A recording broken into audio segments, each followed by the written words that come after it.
Bon, je dois te faire un aveu. Sur la chaîne, je t'ai déjà montré beaucoup de mes dessins d'enfance.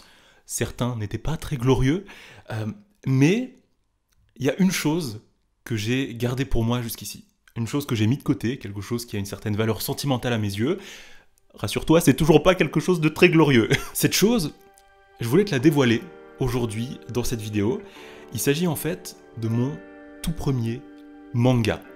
Et j'ai presque honte, en fait, d'utiliser ce terme, tellement ce que je m'apprête à te montrer est éclaté. C'est d'un nul, mais c'est d'un nul. Mais avant de te montrer tout ça, avant de te dévoiler ce fameux manga, petite mise en contexte.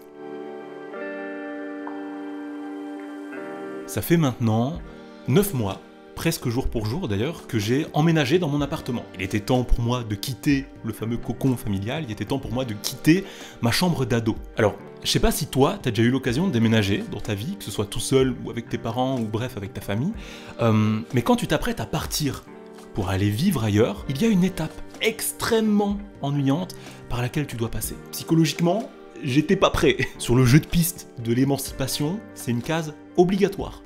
Tu lances un dé, tu dois quand même passer par cette case, peu importe le résultat. Cette étape obligatoire, c'est les cartons, le rangement et le tri de tes affaires. Ah, tu peux pas y échapper, c'est comme ça, c'est le principe de déménager d'ailleurs. Mais quand, en plus de ça, il s'agit de ton tout premier déménagement, quand tu t'apprêtes en fait à quitter la maison dans laquelle tu as passé toute ta vie, des affaires à trier, je peux dire qu'il y en a beaucoup. Il y en a vraiment beaucoup. Alors forcément, pendant tout ce rangement, tu retombes sur des vieilles photos, tu retombes sur des objets qui te rappellent des souvenirs d'enfance. Et d'autres fois encore, ce sont des dessins que tu ressors de leur cachette antique, de leur cachette ancestrale. Tu te demandes parfois comment ça a pu rester caché comme ça pendant tant d'années. Ah, je peux te dire que ce jour-là, moi j'avais l'impression d'être un archéologue. Mais qui je veux un nom, qui a bien pu dessiner ces hiéroglyphes? Bon, je suis un petit peu dur avec moi-même, j'aime bien en rire, mais en vrai, je suis très heureux d'avoir retrouvé tous ces dessins. Déjà, c'est toujours cool de pouvoir constater un petit peu notre progression dans un domaine qui nous tient à cœur, mais surtout, à cette époque, quand je faisais des dessins, la notion de dessin réussi ou de dessin raté n'existait pas dans mon vocabulaire, ça n'avait aucune importance. Je voulais juste m'amuser, et c'est quelque chose que j'essaye de garder encore aujourd'hui quand je dessine. C'est pour ça que tous ces dessins, peu importe s'ils sont beaux, réussis, ratés, ont une vraie importance sentimentale à mes yeux. Enfin bref, fin de la parenthèse. Parmi tous ces dessins, du coup, parmi toutes ces créations que j'ai pu déjà te partager dans cette vidéo, il y en a du coup une que j'ai gardée pour moi jusqu'ici. Quand je suis retombé dessus, juste avant mon déménagement, ça m'a rappelé plein de souvenirs, j'étais trop content de retrouver ça. Voici donc l'objet tant convoité, mon tout premier manga, d'à peine 9 pages. Ah, c'est de l'arnaque. Personne n'achète un manga de 9 pages. Personne. Ah oui, et effectivement, ce que tu vois là, c'est bien Sasuke, hein, de Naruto. Je vais t'expliquer tout ça.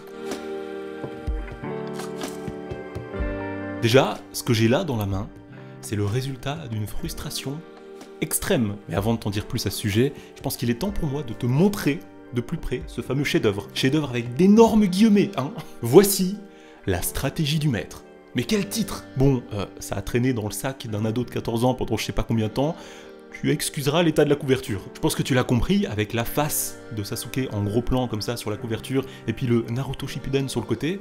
Bon, ce manga, c'est ni plus ni moins qu'une sorte de fan manga de Naruto, qui va d'ailleurs reprendre un combat en particulier. Ah oui, je me suis approprié l'œuvre, c'est comme ça que ça s'est passé dans ma tête. Après, c'est l'avantage quand t'as 14 ans, les lois, les règles, les droits d'auteur, tu connais pas, tu t'en fous. On peut voir d'ailleurs que ce manga date du 5 décembre 2009, donc effectivement, je devais avoir aux alentours de 13-14 ans, et déjà juste à la couverture, on comprend dans quoi on s'embarque.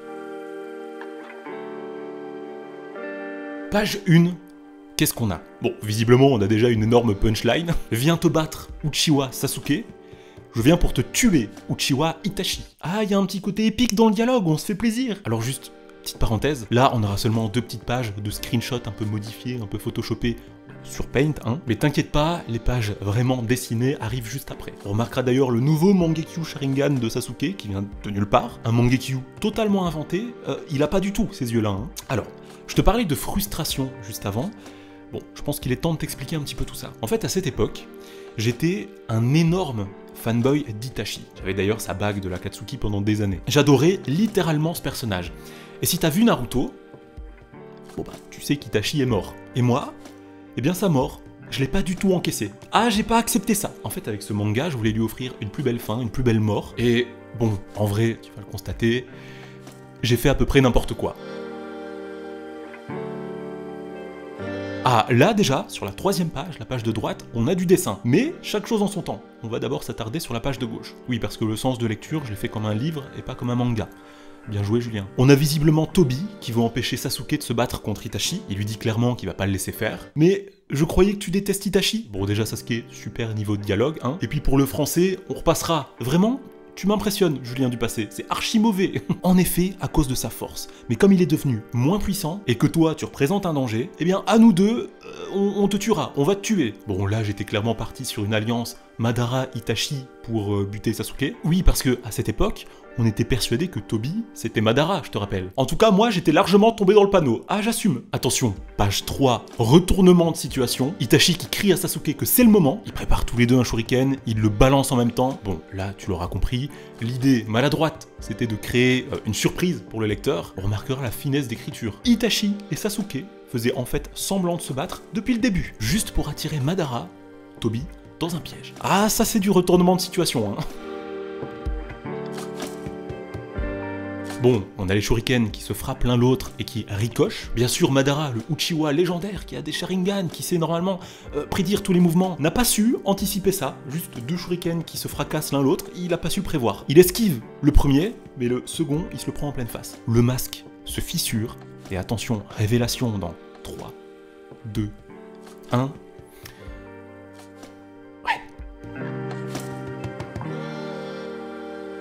Il avait des bandages en dessous. On était à ça de voir son visage, à ça.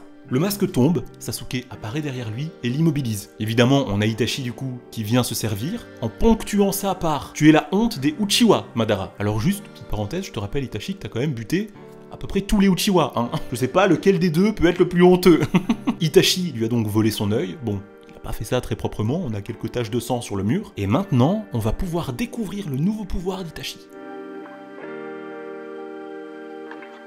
Bon, son œil là, c'est littéralement la fusion de son Mangekyu et de celui de Madara, hein. Et là, bah, tu le remarques, il désintègre littéralement son ennemi. Itachi n'a plus aucune pitié à cet instant. Tu vas me dire, il a pas eu beaucoup de pitié quand il a buté toute sa famille. Un de plus ou un de moins...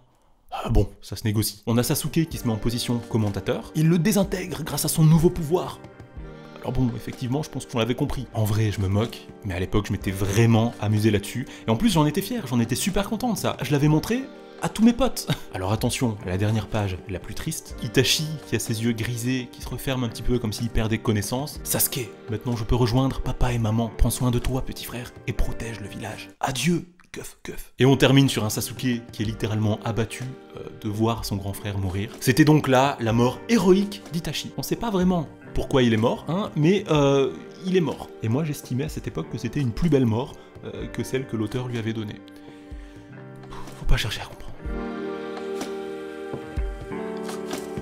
Alors tu vois, cette fin alternative d'Itachi, cette mort alternative, je l'avais dessinée à l'époque juste après son combat contre Sasuke dans le manga. Jamais, au grand jamais, je me serais douté qu'Itachi allait revenir plus tard dans le manga et qu'il se passerait finalement quelque chose de très similaire. Itachi et Sasuke qui font équipe contre un ennemi commun, Itachi qui dévoile un nouveau pouvoir et qui bat son ennemi grâce à ça, s'ensuit un dernier face-à-face larmoyant entre frères. Ah, mais autant dire que moi j'étais refait. Quand j'ai vu ça, j'avais littéralement l'impression d'avoir vu l'avenir. Alors le bilan de ce mini-manga, certes, les dessins étaient vraiment pas fous, l'histoire laissait clairement à désirer, mais comme je te l'ai dit au début de cette vidéo, ce mini-fan manga Naruto a une grande valeur sentimentale à mes yeux. À cette époque, on était 2-3 amis à suivre la parution des nouveaux scans de Naruto semaine après semaine, on se faisait un petit rendez-vous, et puis on théorisait, on parlait de tout ça, comme ça, on essayait de prédire ce qui allait se passer. D'ailleurs aujourd'hui, avec ces mêmes amis, on a exactement le même genre de rendez-vous, mais avec One Piece, et on fait la même chose, on passe d'excellents moments. Et c'est ça que je trouve beau, c'est ça que je trouve fascinant dans le manga. C'est que du partage, on vit l'histoire ensemble quelque part les gars. Bon, on est arrivé à la fin de cette vidéo, j'espère qu'elle aura pu te divertir, j'espère que ce mini manga aura pu te plaire,